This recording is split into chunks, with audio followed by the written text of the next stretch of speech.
This is Samsung's most premium phone to date. Is it the best phone in the market, however? That is the million-dollar question, or the $700 question to be exact.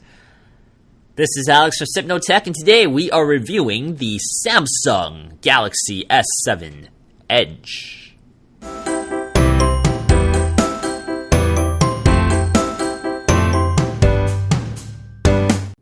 So just some quick specs for the S7 Edge. The S7 Edge has a 5.5-inch screen, Super AMOLED screen, Samsung staple. It's a Quad HD, 2,560 pixels by 1440 pixels for a pixel density of 534. So this is the same quality, great screen that you've come to expect from Samsung Super AMOLED stuff. It's protected by Corning Gorilla Glass 4 in the back panel and the front panel, so it's dual Corning Gorilla Glass protected. And we're running a Snapdragon 820 since we have the North American version, and it packs a Adreno 530. So this is the highest of specs you can get right now, and it definitely shows. This is a very high-performing device. We don't have a USB-C port this year, but there is micro USB and wireless charging, which is always cool to have. Samsung is powered by TouchWiz, which is its own custom layer of Android. Making its return this year, however, is a micro SD card slot, which was omitted from the Samsung Galaxy S6. Another great feature that made its return from the S5 is the IP68 certification, which is dust-proof and water-resistant to over 1.5 meters for 30 minutes. That's something that the S6 did not have, so this is a great return. The fingerprint scanner on the S7 Edge is pretty good. While it's an actual button that you have to press down, it recognizes your fingerprint pretty well, and the shape is slightly different this year compared to previous Samsung phones, but the home button, if you're used to the home button from Samsung, this is no different. So the Galaxy S7 Edge has a terrific camera. This is one of the better cameras out there in the market right now, if not the best, actually. The previous title holder for that category was the LG G4, in my opinion. And the S7 Edge kind of blows that out of the water. It features a 12-megapixel back camera and a 5-megapixel front camera, both f-stop 1.7. And it features OIS. And one thing really great about the shooter here is that the autofocus is really fast. This is a really great autofocus. But if you want to actually go into a pro mode, the pro mode actually works pretty damn well too. It's almost as full-featured as the G4 or the G5. I haven't used the G5 yet, but I assume that LG kept the interface pretty similar. But the S7 Edge has a pretty good interface to use, and I was very excited to snap photos with this. Photos are really sharp, really colorful, and really crispy. They are very sharp photos, and to the general consumer, I don't think anyone would be disappointed with this camera. To be honest, I think this is a great experience. Samsung has really refined their camera stuff the last few years, and they're at the top of the game right now in terms of cell phone camera photography. Apple gets a lot of credit for running software and hardware simultaneously together. This thing here, this S7 Edge, I would put that in the same class. This performs very well. It's one of the smoothest phones I have ever used.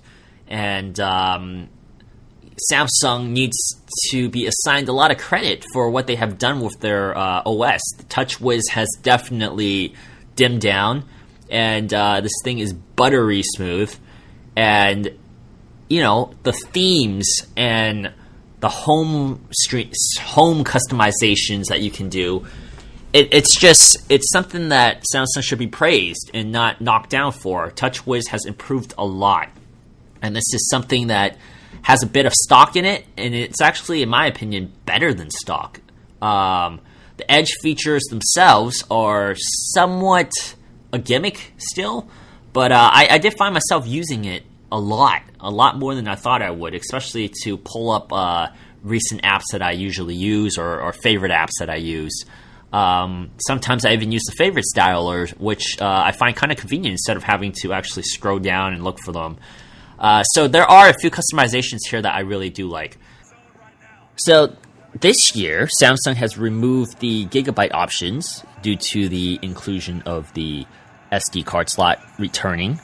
And so as a result, you are stuck with a 32 gigabyte model, but with Android Marshmallow, you can also incorporate your micro SD cards into onboard storage. Now, even though the S7 Edge is a terrific phone, there are a few negatives that we need to address. The first being that it is a big phone. At 5.5 inches of screen real estate, this is a pretty damn big phone. While it's easier to hold than, say, previous Samsung phones that were the same size, like the Note 2, this nonetheless, if you have small hands or medium-sized hands, this is a big device, and it is slippery.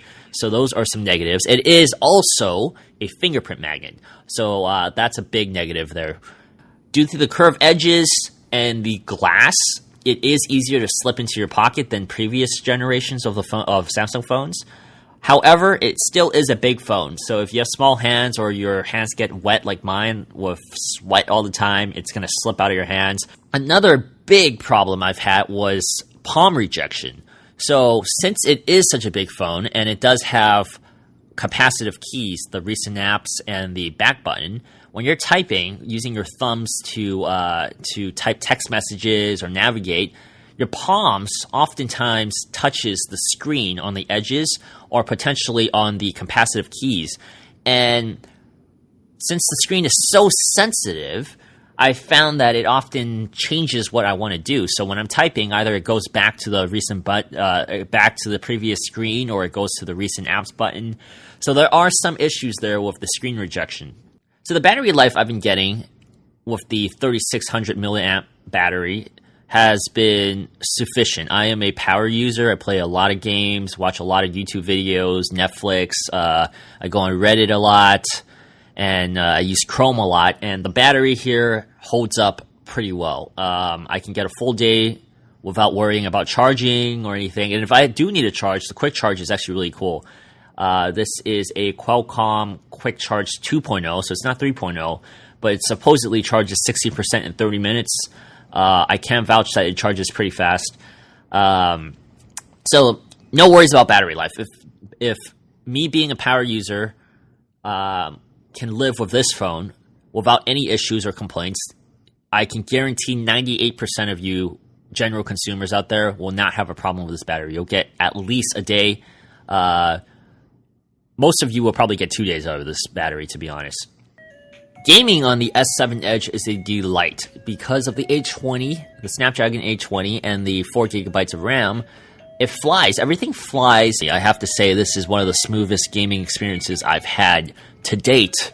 So definitely, this is a powerhouse device, and you have no worries when it comes to gaming. I actually have high praise for the S7 Edge. This is one of the smoothest phones I have ever used. And it also is one of the nicest phones I have ever used. I have to admit, though, that the dual glass panels are somewhat frustrating at times because of how slippery and how fingerprint magneted they are. This is a fingerprint magnet, to say the least, and that's an understatement right there. But otherwise, this is a terrific functioning phone. The hardware and the software mesh really well. Samsung needs to get some credit for dimming down TouchWiz into what they have it here. In my opinion, this is actually on par, if not better, than stock Android. I know that's controversial to say, but stock Android has a lot of weaknesses. They don't have a clear all recent apps button.